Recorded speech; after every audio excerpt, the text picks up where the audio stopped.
the modern Indian political thought immediately after the independence. See,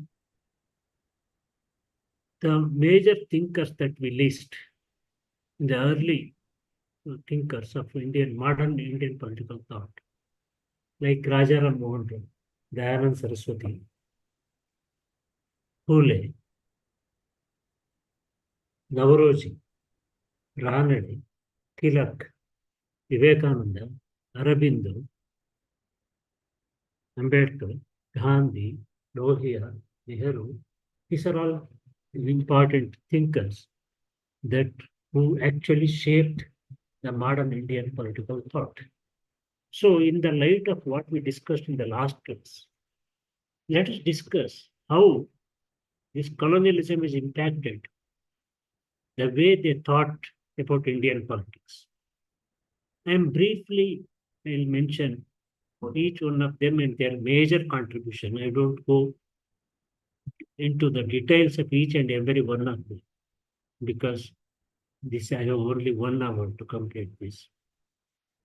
See, the first two thinkers during the British period who actually completely embraced the British description of early India.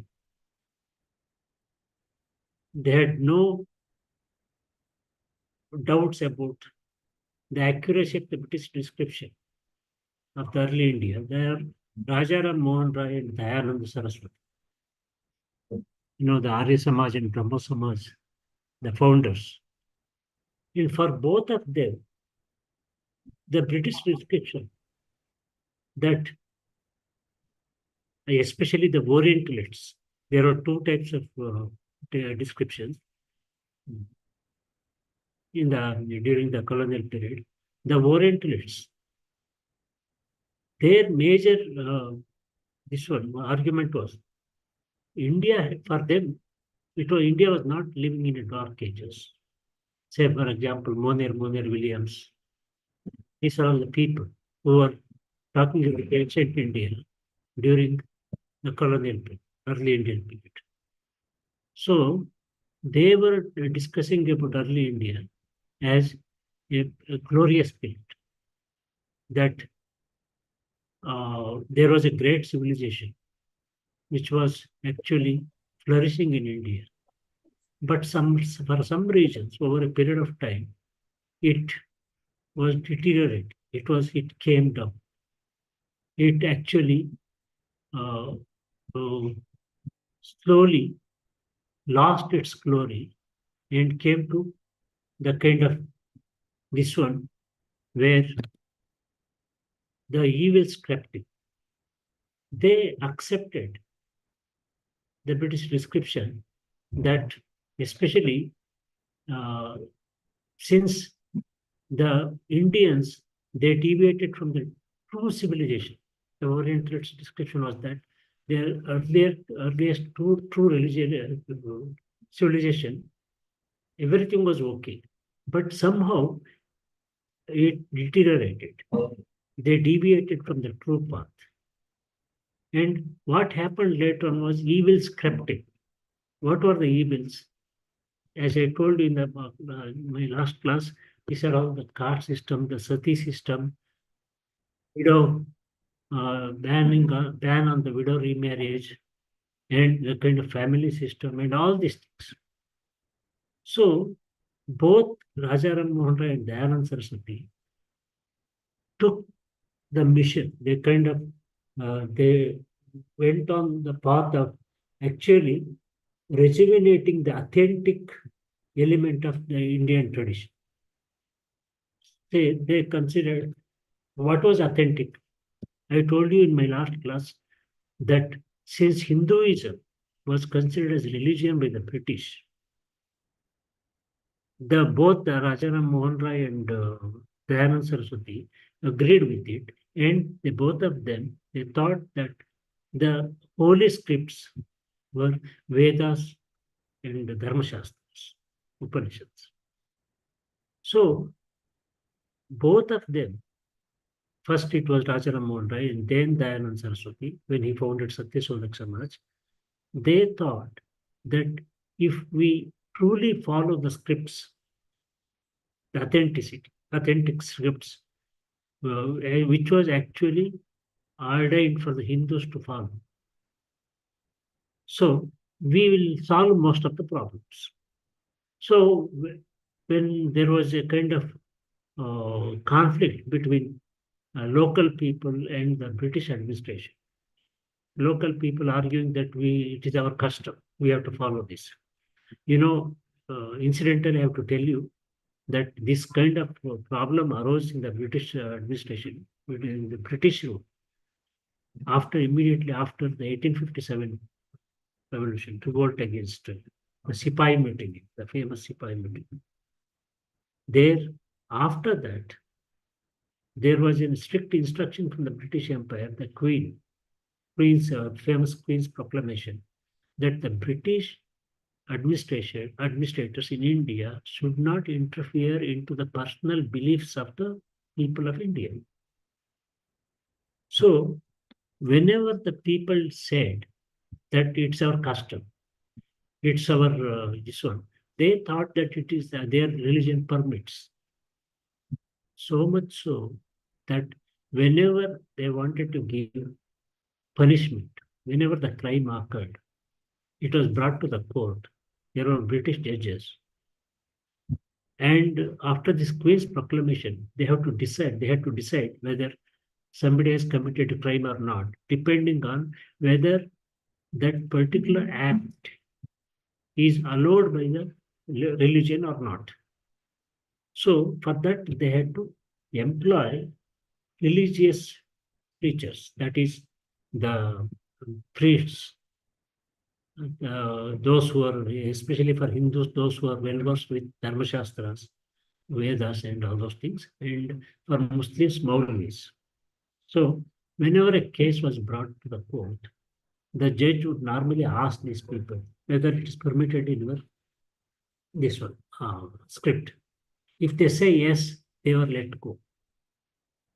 If they said no, they were punished. So therefore, see, there was one interesting case, which I think is brought in Bengal. The case was a mother who was suffering from serious illness.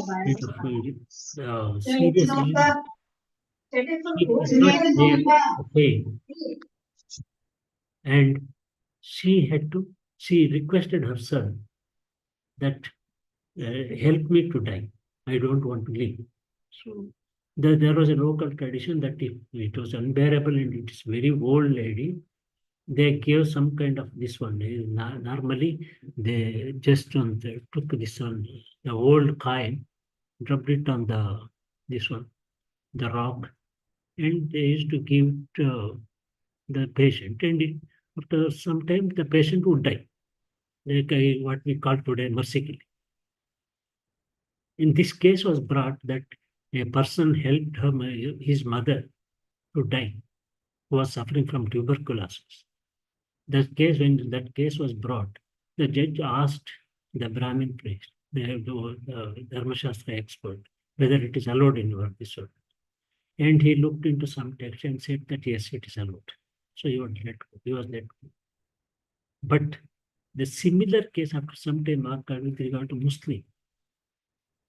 And Maulvi told the judge that it is not allowed in our religion. He was punished. So this is the kind of thing that was going on. So the Rajaram Mohan Rai and the Anand Saraswati, when they thought that the best way to bring the Hindus back to the tradition, the true tradition, is to ensure that they follow the scripts. And most of this, they also accepted the British discussion that the Brahminical priests were misguiding the people.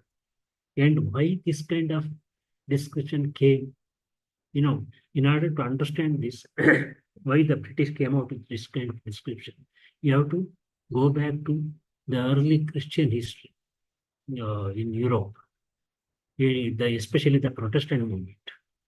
The Protestant movement came as a result of accusation that the Catholic priests misled the people, the Christians, because then it was in Hebrew language, the Bible, and ordinary people could not read. And whatever the Catholic priests told them, it was accepted as the word of God. So when some people came to know that the Catholic priests were misguiding the people, and then this movement and the famous Protestant movement, the huge movement. They thought that when the British came to India, since they thought Hinduism was a religion, and these Vedas and all those things are holy scripts, they thought that all these practices in India, where all these, like for example, sati, how the widows are treated, and how the different castes are treated, and all these things are in accordance with the scripts. Which was actually not the case, because they had got nothing to do. How the people lived had got nothing to do in India with what was written in Veda and Dharma Shastras. Because there was not even a single case, even when the kings were deciding the cases, there was no evidence that kings were referring to all these Dharma Shastras and all things. They were listening to some learned people. That's all. But since the British believed, they followed this. So Rajanand Saraswati and Raja Ram Mohan Roy, when Bentinck was, especially Raja Ram Mohan Roy, wanted to abolish Shruti and there was a protest, he just kept quiet. But Raja Ram Mohan Roy, he went to the script and all those things, and he came to conclusion that scripts do not permit any of such practices, sati system and widow being, not being allowed to marry again and all those things. And this one prompted the British administrators to bring out reforms. So this is how the event took place. Sati was considered as a practice, an evil practice sanctioned by the Hindu religion. But there are lots of work on this, which, I don't have much time to discuss. And Dayanand Saraswati also, he was vehemently, Satyashodak Samaj, vehemently argued that we should go back to Vedas to study. So this is one example. Now even Pule, for example. Mahatma Pule, he again took the British description of Aryan invasion theory. And he thought that Aryan invasion is the cause of all these evils, especially caste system and the way the women are treated in Hinduism and all those things. So the Aryan invasion theory, British Aryan invasion theory told that the Brahmins were basically Aryans. They came from elsewhere, and they dominated the local people, and they imposed their system on the local people. So therefore, Pule took up the task of reforming the Indian society, Aryan invasion, especially caste, and fighting against Brahminism. That became his mission, he and his wife. Then there are other people, say for example, whom we call as moderates. You know that in Indian nationalist movement, there are two groups of people, moderates and extremists. And moderates who were supporting the British administration, but arguing for some kind of freedom for the Indians within the its own British administrative system. They are not arguing that British should quit, should go out of India. So here, two examples, very important examples. Dadabhai Nauroji and Ranade, Mahadev Ranade. See, they, especially Nauroji's famous book, Poverty and the Un-British Rule in India.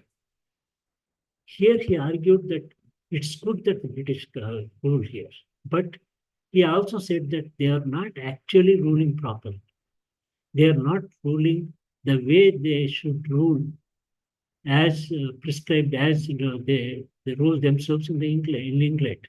He found out that there is a difference between how the British administration is ruling their own people in England and how it is being done in India. And he said that true British rule is very good. So all those institutions, the liberal ideals, they are all very good. Actually, Indians need that because Indians were alien to this kind of very laudable political ideologies. So he and Ranade, Both they thought that liberal rule of British is needed to change the political, religious, and cultural landscape of Indian uh, people in India, especially. And for that, it takes time because since Indians were not accustomed to this kind of new institutions, which is very much needed, they take some time. Therefore, it has to help. It has to happen very slow pace. So they accepted what was being argued out in England, especially Spencer's organic theory. Spencer's argument that it has to evolve slowly. Nothing should be imposed all of a sudden. So they were against revolution. They were against extremists in this sense. Extremists wanted the British to quit. So these are the kind of argument they and Balagangadhar. Balagangadhar Tilak belonged to the other category. See, I told you that the British description of India took two different dimensions. The one is about the Orientalist description, which actually talked good about ancient Indians. But they were also very unhappy with what happened after some time. But there are also other descriptions, the British, who thought that that what was I was telling in my last class, that Indians are uncivilized. They are barbarians. They were living in dark ages. They were ignorant about most of the ideas that the British follow, the European modern traditions follow. Say, for example, the famous Hegel's argument that state is the march of God on earth. That means whoever who entered the state first time, they were the most advanced and civilized people. So, since state came into existence first in Europe, so Europe is the most advanced, and Indians are far behind. So there were people among the British. Some people wanted to make use of the colonialism and extract money, revenue from this one, natural resources, and take it away from the people. But there were also good administrators, British administration. You must have read that William Bentinck and so many other people, very good administrators. They were really wanted to do something good for the people. But even those who were doing something good for the people also thought, in the same way, they also had this one that Indians, they are not as advanced as the Europeans. So we have to educate, we have to bring them on the path of development and all these things. So this is, in other words, what is called as white man's burden. So this is what they were thinking. So Tilak thought that he took a different line than from Nauroji, Ranade, and Raja Ramohan and others. He thought that all these things, whatever we are discussing today about what is good for India, all these things were very much there in India. So he, for that, in order to prove that, he made an extensive study of Bhagavad Gita. So he told that Indians had to only remember how they were ruling themselves, how they were conducting themselves, what kind of civilization they had just before the foreign invasion.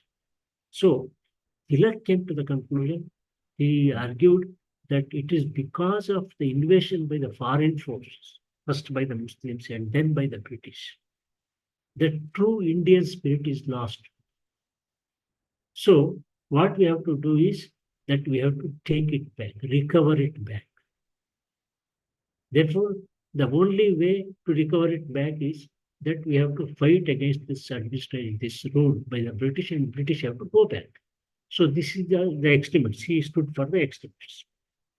So this is two kinds of this. Extremists, moderates, and those reform. Three types of political thinkers. Rajaram Mohan Roy and Dayanand Saraswati were reformers. Phule was he was also a reformer. But Ranade and Nauroji were moderates. They wanted British to continue to bring about changes in accordance with the prescription of the British. But Tilak became an extremist. Like Tilak, there are other Savarkar and all those. I am not going in detail into that. The others who thought that it is because of the invasion by the foreign rule that we are in such a situation. But whatever arguments you take, all of them in a one way or other accepted the British prescription of Indian culture. That's why I am telling you that they are all talking about India and recovering Indian political thought within the context of political consciousness. Now, there are another kinds of people who are very deeply involved in Indian Adhyatmic tradition. How they thought about rejuvenating, especially Vivekananda and Nehru. Sorry, Vivekananda and Aurobindo. Aurobindo and Vivekananda, both of them, they were, you see, very interesting thing is they were making use of some of the concepts that the British introduced. Vivekananda was repeatedly talking about nation, Indian nation, Hindu nation, and all those things. But the way he was making use of the word nation, the concept nation, was entirely different from how it was used in Europe. For him, for example, when it was brought when it was this kind of thing was discussed, that there are innumerable kind of traditions and they were fighting with each other and all those things. Was argued that this is how Indian Adhyatma works. Indian Adhyatma, we have to bring all these things together. It is possible for Vivekananda to bring all these things, different viewpoints and all these things together under the umbrella of Indian Adhyatmic tradition. So he was also using this one concept of Hinduism as a religion, but entirely in a different manner. Whenever he was talking about Hinduism as a religion, he was only referring to Indian Adhyatmic tradition, not a kind of the religion in the sense the British. That's why if you just read Vivekananda and especially his talks that he gave in European countries, in America, you know that he was repeatedly telling the people that Indian Hindu religion is entirely different from the way you understand religion. So whenever he gave examples about to prove his point that Hinduism is different, he was only taking examples from the Adhyatmic tradition, not from the scripts. So that's how he could always go out very, wander in a vast area when he still argue that it is, he very vehemently argue that especially this kind of practices, it is possible to fight against this kind of evil practices without abandoning the Adhyatmic tradition, because Adhyatmic tradition doesn't permit these kind of things at all. This is how even Aurobindo was going back to this building a strong nation, and he was deriving lot this from Veda. But there is a difference between how he was talking about Veda and how Raja Ram Mohan Rai and Dayanand Saraswati were talking about Vedas. There is a lot of difference between the two. And that's very interesting difference. I don't have time here to go in detail about that, but it is very interesting if you are interested in doing some kind of research on this. So, under the influence of colonial consciousness, Indian thinkers absorbed various modern Western ideologies. Say, for example, liberalism, socialism, secularism, communism, etc. But the way the liberalism was understood in India, the way secularism was understood in India, the way socialism was understood and communism was understood, and how it was they tried to put it to practice was entirely different. In the sense, it shows that how Indian traditions actually were playing very important role in not in making them understand that these ideologies work differently in Indian culture. So, on the whole, we can say we divide the Indian political and ancient Indian, on the basis of how these thinkers thought about Indian politics and society, and how they identified the problems differently, and as a consequence offered the solutions, also different solutions. See, these thinkers, if you read these modern Indian political thinkers, they not only identified the problems differently. For some of them, the problem lied with the religion itself. For some of them, the problem lied not with the religion, but the way people, the Indians misunderstood their own religion and deviated. It is important that we have to learn so many things from the British. So therefore, the absence of whatever that was there in the Brit, whatever that was there in the Europe, which was absent here in India, was responsible for all these miseries of India. That's so they are, therefore the solutions they also offered differently, different kind of solution to the problems. So they can be, on the whole, they can be categorized into two broad categories. All these Indian thinkers can be categorized into two broad categories. The one is those who thought that India had a glorious past, and therefore they argued that we have to, the only way we have to go forward and build a strong nation is to reinvent the glorious Indian past, which was destroyed by the foreign rule. And it is the only way to build a strong nation. The second category of people is they thought that building a strong and robust Indian nation is possible only by fighting against all that was antithetical to modern liberal secular state. So most of the Indian traditional practices, Indian tradition, for them was antithetical to the modern liberal secular politics. This is the most popular thing even today, modern liberal secular politics. So all those things which is against this, we have to fight against this. So building a strong nation requires that India had to be strong secular, India had to be a liberal, and India had to be modern state. Right? That means that we have to grow out of our traditional mindset. So these are the two types of, two categories of political thinkers we find. So, but interestingly, both these categories, they have not been able to satisfactorily answer, they explain, not answer, later on answering means, they are not only possible to explain the different phenomena that we present, that we witness today. That's why there are a lot of controversies, lots of struggles and controversies, and also struggles that we fight, antagonism and rivalry that we find. And what are the major issues that we have not been able to find a satisfactory answer? I list some of them here.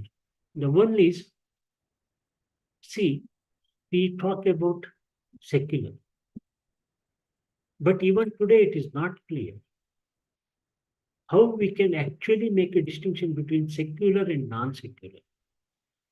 This problem arose since independence. Say, for example, Nehruvian secularism is entirely different from Gandhi secularism. For Nehru, secularism meant that we have to keep away from all kinds of practices that religion permits. Religion should not enter into this one at all, the arena of politics, political system. But for Gandhi, see how this Gandhi, you have to understand the difference. When Nehru was talking about religion, Nehru was talking about religion in the sense it is used in the West. But Gandhi always used religion. Even when he used the English word religion, he had in his mind Indian concept of dharma. See, dharma is not something which is equivalent to religion in the sense that religion is something that you can't deviate at any cost because it's the word of God.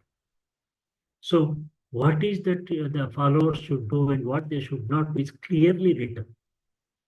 Dharma, on the other hand, again, it takes a lot of time to tell you the differences clearly, but within the time, and I try my best to tell you the difference between dharma and religion.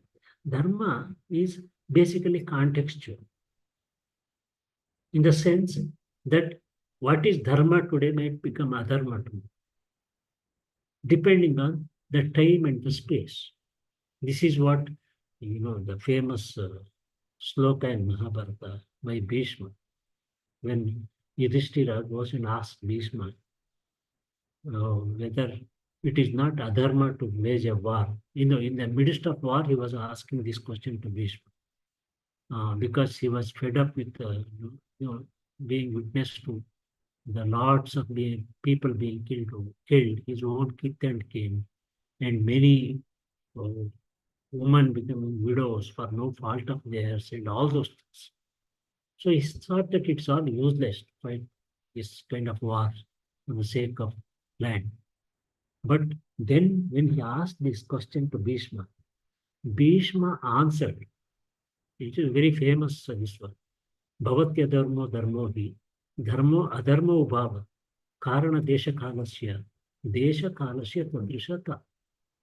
That means he said, what you are saying, dharma and adharma today, they are not permanent. What is the dharma today might become adharma tomorrow. What is adharma today might become dharma tomorrow, depending on the kala and desha.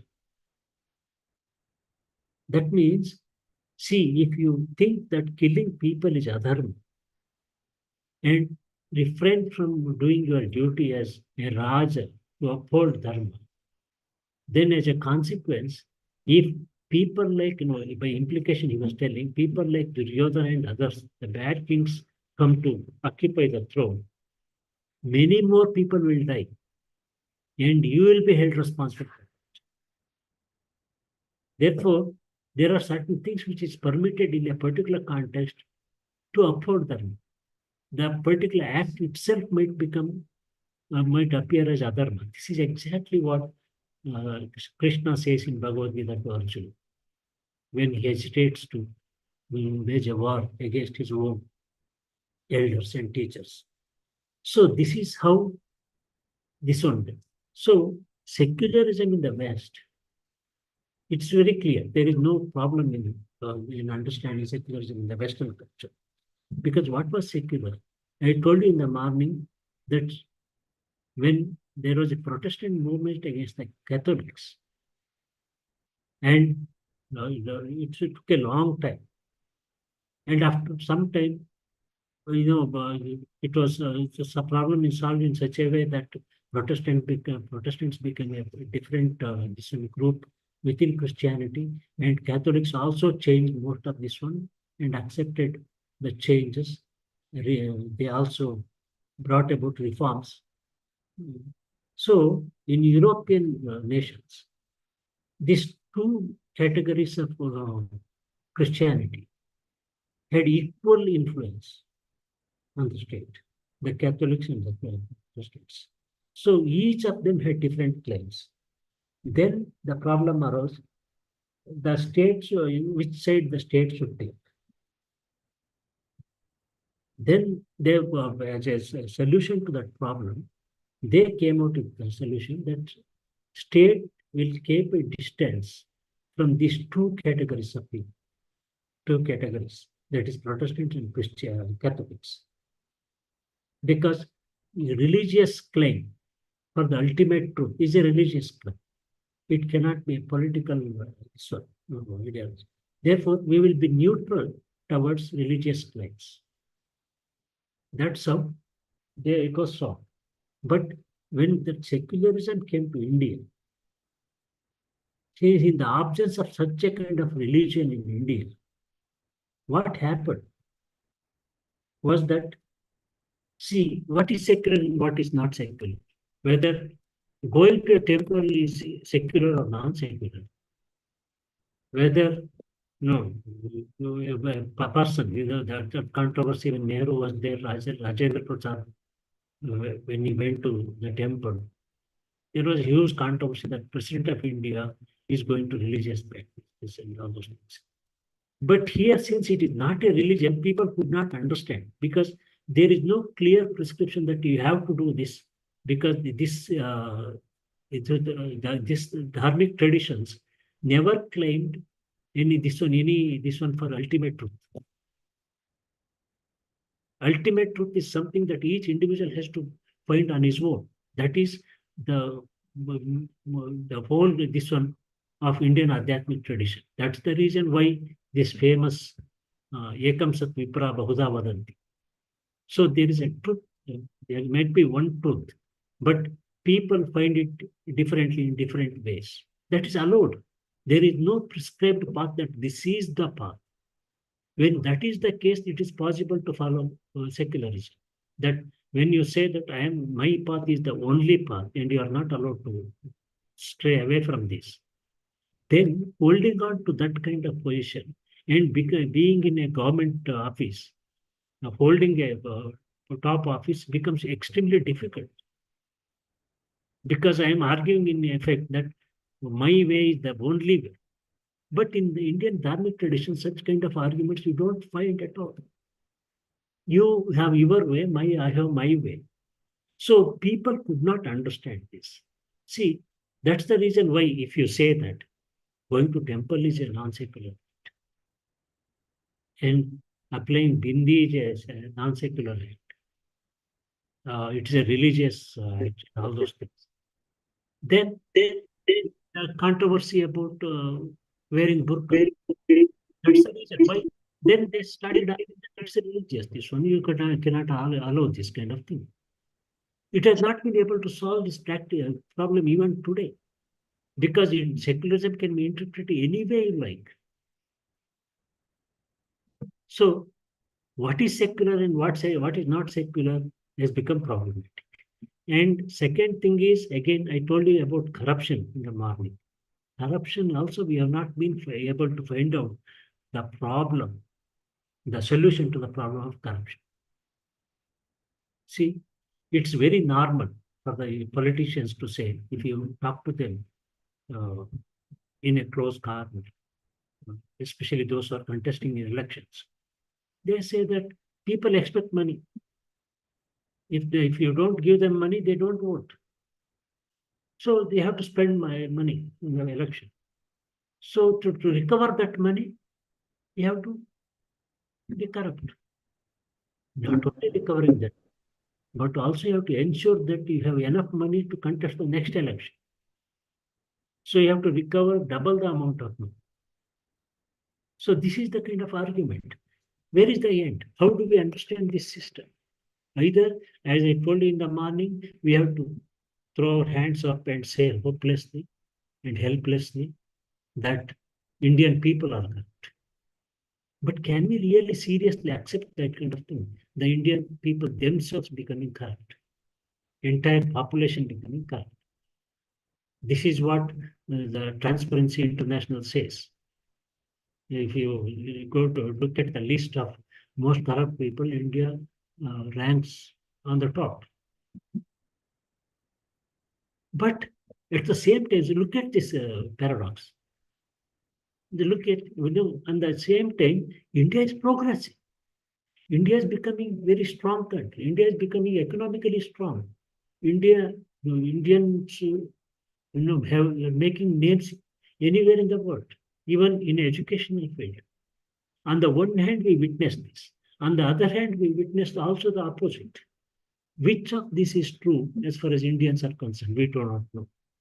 And again, the third aspect is misuse of power.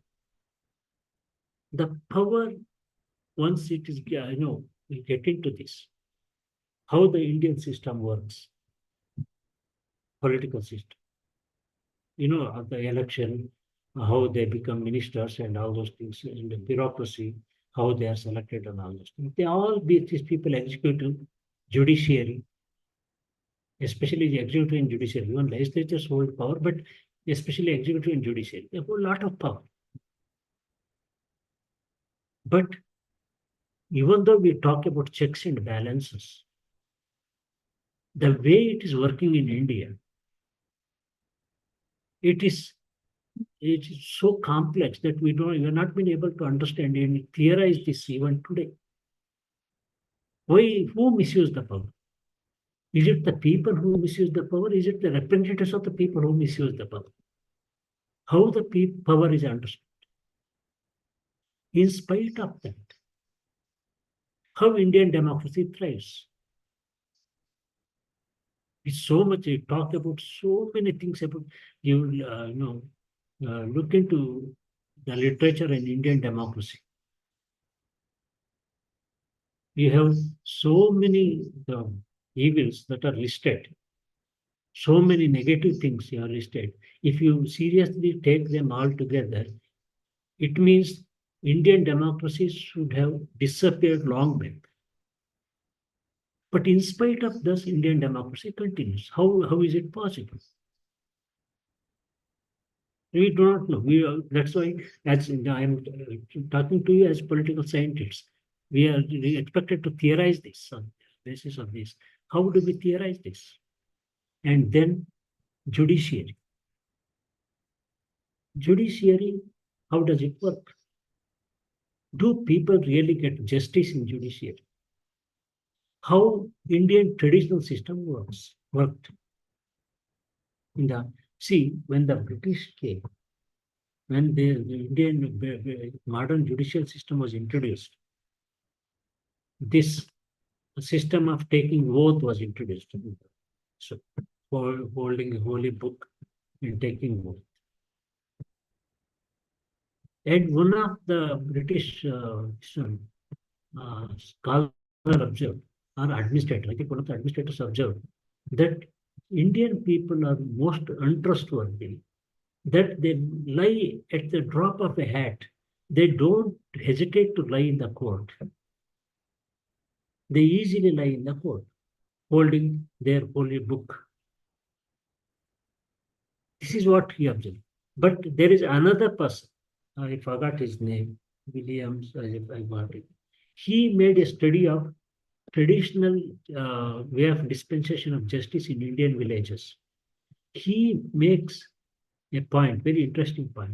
He observed how this justice was dispensed. Whenever there was a kind of case brought to the notice of the village elders, the accused were brought in front of them, and they were taken to a tree, and it was supposed to be a holy tree in that village, and they were asked to hold the leaf of the tree and promise that they tell only the truth and nothing but the truth. And he says, not even once did I find a person telling the lie. Invariably, when they were asked to do this, they always came out with the truth. Nobody lied. Same people, it is very easy for them. They don't have any qualms in lying when they come to court. So the very people, same people, why they act even today, let alone the ancient days. You must have heard how this kind of thing happens in Dharmasthala. In these cases of and there are different traditional places where you go and ask for justice and all those things. There the people behave differently. The same people's attitude is different when it comes to modern institutions. Is it the problems of the people? Where do we find the problem? Or is it the very institutions that we find the problem? We do not know. This is another thing. And greatest of all this one is, whenever we talk about this, we always discuss in terms of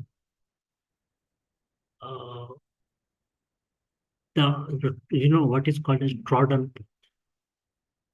We have developed a kind of particular vocabulary, how we talk about the political problems,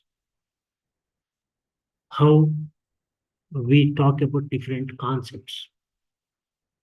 So, for example, I was telling you in the morning about the concept of sovereignty, how this sovereignty emerged. In most of these concepts, if you take political concepts, it emerges in the Europe, especially the concept of sovereignty. It directly comes from Christian theology. The very concept of notion, the very notion of sovereignty is derived from Christian theology, where who is the sovereign? The God is the sovereign. The God is the sovereign. So if you uh, read the description of God in the Bible, it is the same as description of sovereignty that you read in POC text. Sovereign, who is sovereignty? What are the characteristics of sovereignty? It is inalienable, it is indivisible, it is supreme power. There is no power over and above this. All these things are nothing but the description of Christian God. So, when there was a controversy between the state and the church, when the kings began to rule, this controversy arose in Britain, in England, this one, in Europe. Whom should the people obey? Should they obey the king or should they obey the church, the priest? See, in the sense, who was sovereign? The church people claim that since they represent the God, they are the sovereign. And the king said that since they look after the worldly affairs of the people, since they are actually the people, they are the sovereign forces that the people should obey. Then arose the problem, very big controversy in Christian theology, that in Bible you know the story. So how we are born, we are all the progenitors of Adam and Eve. So when Adam was sent by God, they committed an original sin. That sin was eating the apple from the forbidden fruit from the this one.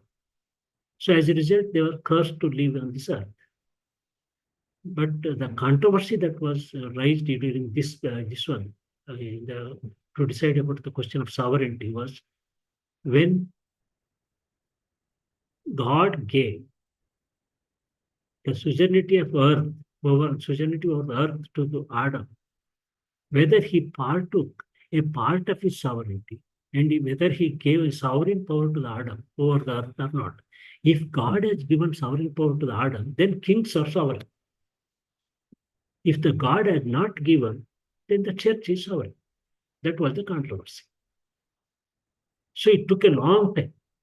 Ultimately, it was resolved by John Locke. Even today, we think that John Locke's book, Two Treatises of the Government, is a political text. Actually, it was written to resolve the Christian theological problem. So, John Locke, in his book, Two Treatises of the Government, he wrote saying that there are two kinds of power. So, spiritual power and temporal power. So, spiritual power is a kind of some power where there is a relationship between God and the people, the individual.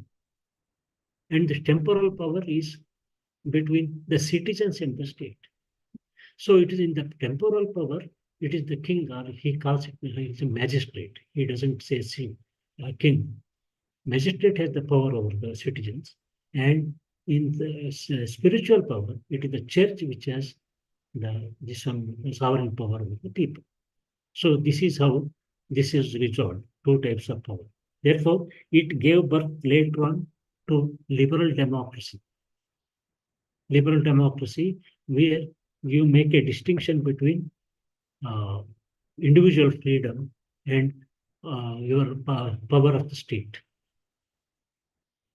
Therefore, this cardinal principle of liberal democracy, that state shall not interfere into the personal affairs of the people, has its root in Christian theological theology. So this is how this has traveled to India. So when these kind of concepts, when they are brought to India, and on the basis of these, the institutions were this one introduced. All these things are completely alien to Indian culture and tradition. So they understand it differently. The way they work out these institutions is different. So only in this context that we have to understand how Indian democratic institutions work differently when it compared to how they work in the Europe. This all has to do with how people relate themselves to the world around them. So it has a lot to do with our own culture. So the cultural difference is what makes the difference in terms of our understanding of our political institutions and our political thinking. Let me stop here. I have many other things to say. For example, even in the concept of rights also. Right is translated as hakku in Kannada. In the different languages differently, but in Kannada it is translated as hakku. But if you take the early writings, especially in administration, especially revenue administration, wherever they use the word hakku, it's always used as a compound word. Hakku badhyategu. It is not used as a single word. So right also is derived from the sovereign in the West. So it is again its root, we can trace its root to the Christian theology. So we had, when I say it's my right in India, it means it's also part of my obligation. But their right is a right. So you can give many such examples how we understand this concept differently in politics and use it in political theory. Therefore, we have not been able to properly comprehend the phenomena that we are talking about. So let me stop here. If you have any clarification or questions, you can ask. Thank you.